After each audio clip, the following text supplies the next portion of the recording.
impair your digestion, or blunt the hypertrophy response to training. Things like antacids, taking anti-estrogens, metformin, anti-inflammatories, statins, antibiotics, icing immediately after workouts, donating blood too often, taking diuretics or even calcium channel blockers for blood pressure. These are the things I try and get my athletes off of immediately, or all my clients. We work closely with their doctor where necessary, but all of these things will actually impair performance and digestion. Next up, digestive disorders. I mentioned I suffered with a host of different digestive problems throughout my career, and I found as more and more I got into this business, the vast majority of clients I deal with, particularly athletes, experience a lot of the same problems. All of these things like IBS, IBD, Crohn's disease, ulcerative colitis, celiac, Hashimoto's, asthma, allergies, diarrhea, constipation. A lot of folks experience these disorders, have these symptoms. If you have one of these symptoms, you go to a doctor or a registered dietitian or nutritionist, they will prescribe you what's called an elimination diet. And the most successful elimination diets that study the most, for 60 to 80% of the people who use it, they experience some relief from the symptoms. It's called the low FODMAP diet.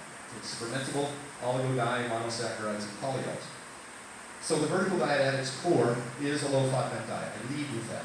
I want to try and resolve digestion issues. I certainly want to create problems for people who don't already have them. It is individualistic. Not everybody suffers from these problems. It's dose dependent. How much you consume matters. How it's prepared matters. And it can be cumulative. I did a video called Sugar, Alcohols, and Sharding Your Pants. Some of you may remember. And if you're eating Halo Top ice cream, you might be able to handle a cup. But by the time you're down the whole kite, when you're running to the bathroom with diarrhea, it's because of the dose-dependent nature of sugar alcohols. So here's the list. This is not a good food, bad food conversation. Some people can tolerate a lot of these foods very well. This is a low FODMAP, high FODMAP conversation. So at least initially, I avoid grains, I avoid oats, and again, unless fermented, soaked, you can eat sourdough bread is easier to digest. Oats that you soak overnight with apple cider vinegar or with yogurt, they'll ferment, and so in the morning they're easier to digest. Processed vegetable oils, I eliminate those. Sugar alcohols, legumes, beans, magical fruit. The more you eat, the more you chew. There's a reason for the rhyme. Some people have a hard time digesting those. Added sugar, brown rice, garlic, and onions are hard to digest. High raffinose vegetables, we're talking about those today, high gas vegetables, broccoli, asparagus, cauliflower. And then coffee, it can actually speed up peristalsis, so it can cause diarrhea in some people. I'm cautious about how much they drink and the reason that they use it. A lot of people use coffee as a crutch to compensate for poor sleep, poor hydration, and poor nutrition. If you get up in the morning, you need a cup of coffee to function, you probably didn't get enough sleep. If you get to the gym, you can't work out without a stimulant. Probably didn't get enough sleep, probably aren't hydrated well enough, probably don't have a good diet. And so I'm cautious to use caffeine in general as a performance enhancer, not something to try and get you up out of the hole you've done. And then alkalized water raises the pH in your stomach, and that's not conducive to digestion, so we don't use that.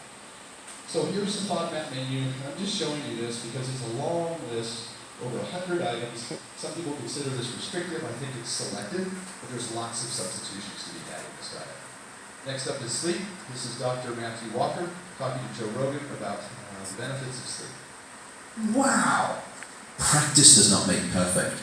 Practice with a night of sleep is what makes perfect, because you come back the next day and you're 20 to 30% better in terms of your skilled performance than where you were at the end of your practice session the day before. Sleep is the greatest legal performance enhancing drug. If you're getting 6 hours of sleep or less, your time to physical exhaustion drops by up to 30%. So you could spend all of your time training for a 10-round fight, perfect condition, but then I put you on 6 hours of sleep the night before, you're now going to be physically exhausted by round 7 rather than round 10.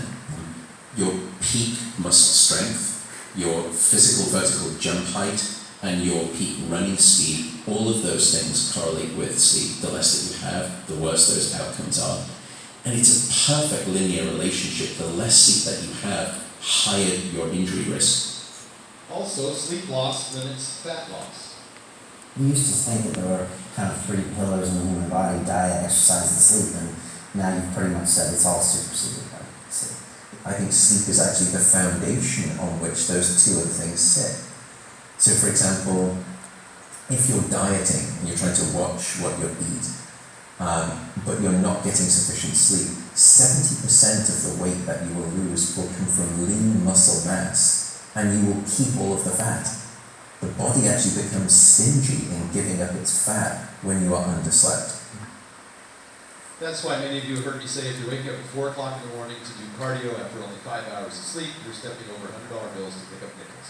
I don't assign that to any of my clients. We'll talk more about that today. More sleep increases testosterone, growth hormone, improves blood circulation, decreases blood pressure by up to 20 points.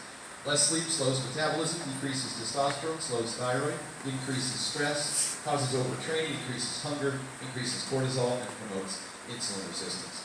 A lot of